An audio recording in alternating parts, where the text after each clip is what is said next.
nyo ba guys, ba't sobrang napamahal talaga si Jericho Rosales kay Janine Gutierrez? Ang ugali kasi talaga ni Janine Gutierrez ang unang nagustuhan ni Echo. Totoong tao, walang halong kaplastika ng ugali ng aktres.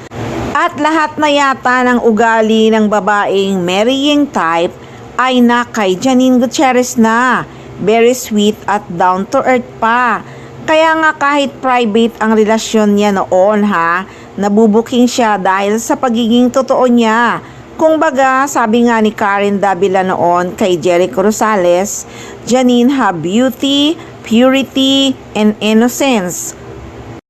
Agree naman talaga agad si Echo, purity talaga ang taglay ni Janine Gutierrez. I was so happy. Oh, really? Because I already interviewed Janine and she just has that beauty, that purity, that innocence. It Yeah. just glows. Yeah, I agree with you on that. Like the purity part. Yeah. And Sa Tagalog yata ng purity, dalisay ang puso.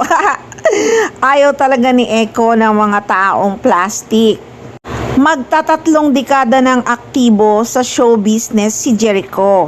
Sa loob na nga ng 30 taon nakalipas, ay naaral na nga ng aktor kung paano makitungo sa mga taong hindi nagpapakatotoo o yung tinatawag na mga plastic.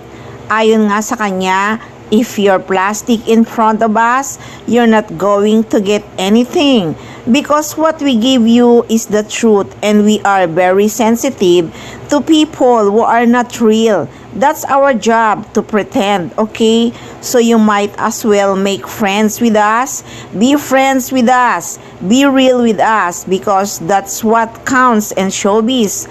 Authenticity is what counts. That's the currency. Giit nga noon ng aktor nung in-interview siya ni Karen Davila. Kaya hindi talaga nakakapagtaka kung bakit sobrang na-inlove si Echo kay Janine Gutierrez. Grabe diba? Beautiful, purity, and innocence talaga ang taglay ni Janine Gutierrez. So guys, sa ngayon hindi pa malaman kung nakauwi na nga ba ang Econin from Hong Kong. May sinut daw talaga doon ang Econin na something special. Maso-surprise na naman ang mga fans. Kasama na syempre ang mga buzzer.